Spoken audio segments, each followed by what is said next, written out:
So, after you pee in the cup, which is nerve-wracking, you have to, oh my God, Jesus Christ. You have to give it to them. They make you put it on the table, put your finger on it so they can put a red line on it so that it's not tampered with or anything like that. Then after that, you go get your height and weight done.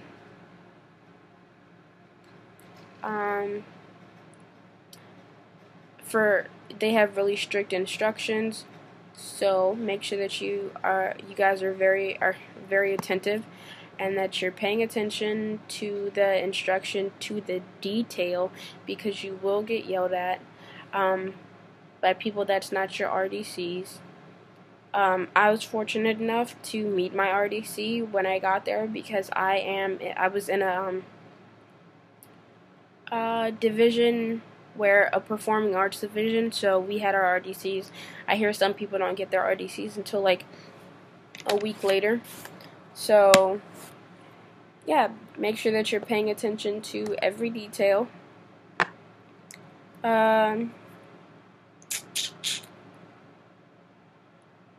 Okay, so for majority of that night, after you're doing everything, you're waiting, and you're so sleepy because you've been up for such a long time. You have to sit in seats like it's like high school seats, where you're just sitting down and they are making you stay up. You either have to write in recruit handwriting, and this is recruit handwriting. I still kind of write like that because you have to write the whole time in boot camp. You have to write in recruit handwriting, and that's just like all uppercase. And there are very specific ways to write, and ways to do your W's and your L's and your I's. Like every letter has a very specific way of being written. And you just need to practice recruit handwriting, practice your orders to the century, orders of the century. You just have to try to stay up, because if you fall asleep, you will get yelled at. You have to drink a lot of water, because they make you drink water in order to stay up. And yeah, after you do all that, you get to go to your temporary compartment. So your temporary compartment is, I believe it's next to Pearl Harbor, I think, and that's where mine was, I think. And you're staying there. You have to stamp everything that day, but you don't stamp everything yet. What you do first is you go eat. So we ate at like at 6 o'clock in the morning. Breakfast is great. The food at Recruit Training Command is always great. It's like a 4-star restaurant. I wouldn't say 5-star. Sometimes they do have like meals that you'd be like, oh damn, this is a 5-star restaurant. But sometimes the food is just too repetitive. So breakfast was great. They have very healthy food. Yeah, so you get to go to breakfast. Then you come back after eating breakfast, and then you start stamping stuff. During the first week, you're going to medical a lot, and you're standing 1-hour watches, and yeah, so this is just, which is called P days. Our P days was extended because we came close to a holiday, so some of those days we couldn't do anything much. But yeah, during P days you are going to stand only 1-hour watches, but after P days and after you get to like your real compartment, you get to stand 2-hour watches during the night and 4-hour watches during the daytime. Depending on your job in the division, you're not allowed to stand 4-hour watches. and sometimes you aren't even allowed to stand 2-hour watches. So some people aren't allowed to stand any watches, but that's only if you have like a job as like an section leader, RPOC, AROC, yeoman, and like yeah, big jobs like that. But if you have like a job like a stick, where you're either a stick or guide on or PFC, like I was, you're not allowed to stand any watches in the daytime, just in the daytime. So I was allowed to stand night watches, which freaking sucked because I hate waking up from my sleep. But yeah, I don't know how getting RDCs work for other divisions other than performing arts divisions, because I was in a performing arts division and we got our RDCs as soon as we got there. So we knew who we were going to be with for the next 8 weeks. Your rack mate at your temporary compartment is not going to be the same as your rack mate at your like permanent compartment, because you know they switched things up and they did it like alphabetical order, which I didn't like because I liked my rack mate. Her name was Hauser. She was great. But it's a great way to meet new people within your division or whatever.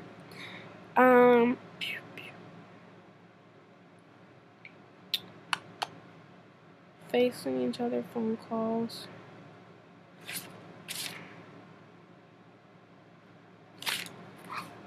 What else?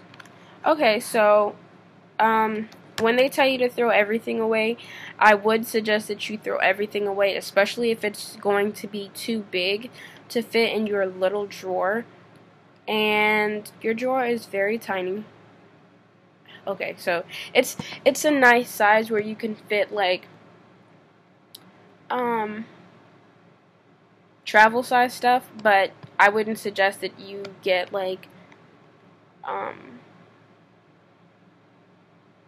crazy big bottles of lotion to try to put in your drawer. If like lotion, you're gonna need a lot of that. So you guys get to make compartment runs every now and then, like if the division is running out of stuff, or like for females, if you're running out of hygiene products, then you'll go on a compartment run.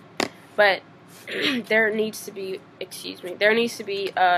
a good amount of people running out of things in order to go to the next.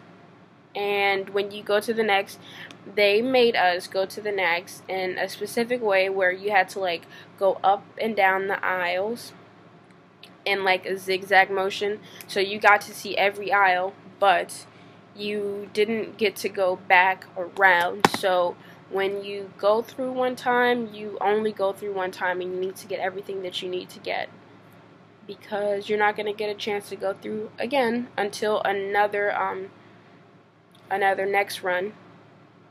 So yeah, so you're going to get lotion, chapstick. The chapstick wasn't all that great, but it did the job, because I hate when my lips are chapped. And yeah, so chapstick, lotion, body wash, shampoo and conditioner. If you didn't bring any makeup, you can buy makeup, but I wouldn't suggest buying makeup on the first next run. I think that's pretty much. Oh, you get to buy like other notebooks, because you guys are going to be doing some writing. And yeah, so everything that you need, it's at the next. Nothing more, nothing less. And you go back to the compartment after that and put everything away. Go eat. You eat every day at like a specific time, so the schedule is written out every day. Yeah, so that's pretty much it. Oh, wait, I forgot to talk about folding. So, folding is so important in boot camp. It is like a major, because everything you do has to be folded a certain way. It has to be put a certain way, like in your compartment and under your racks. You have to put everything like up to and touching or to the right. Everything has to be facing the same direction. So make sure you pay attention to a lot of what you need to be folding. And when I went, it was about to be winter, so we got blankets. One time we got like 2 blankets, which was like a blessing and a curse, because at nighttime you were really warm, but you still had to like fold both of your blankets, and both of those blankets had to be a certain way. So yeah, it's a blessing and a curse. And I still fold my stuff the way that I did in boot camp because it's space saving and it's just great. So yeah, that's pretty much everything that we did the first week. Oh, we got our boots, and boots suck. Oh my gosh. Boots suck so badly. It is the worst thing. Like, and if you don't tie them up really tight, you get blisters. I was fortunate enough not to get any blisters. Like, my ankles would hurt, but that's the extent of it. Like, I know people that got crazy blisters and they were ugly and they pus. Yeah, and when they pop, yeah, it's just a bad situation. Sometimes wearing those boots could be so bad where you'd one of my friends like hurt her ankle, and they made her go back to wearing those ugly New Balance shoes that you get. So yeah, boots suck, and you go for uniform fitting, and they fit you for everything that you need to wear, so your NWUs. And I think that's pretty much it. You get everything that you need that week during uniform issue, and that's great. But at the same time, if you live very far, then that's going to really suck, because you have to carry your sea bag. And if you're LLD and you have to march, you actually don't march and you don't carry your own stuff. Somebody else has to carry it for you. So if you're LLD during the portion where you have to change compartments, lucky you, because somebody else has to carry your stuff, and it's like you're obligated not to carry your stuff, because otherwise your RDCs will get in trouble and they might lose their job. Or okay, yeah, one of our RDCs got in trouble for something that a recruit did, and they were not able to advance to the next pay grade, and that pissed them off because everybody wants more money.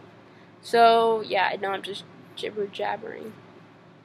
So yeah, the move from your first compartment to your permanent compartment is going to suck ass so badly, because your stuff is so heavy, and you have 2 book bags. Okay, you have 1 sea bag, which is like bigger than this pillow, and you have to carry it on your back, and you also have to carry like a big black book bag on your front. I can show you my book bag.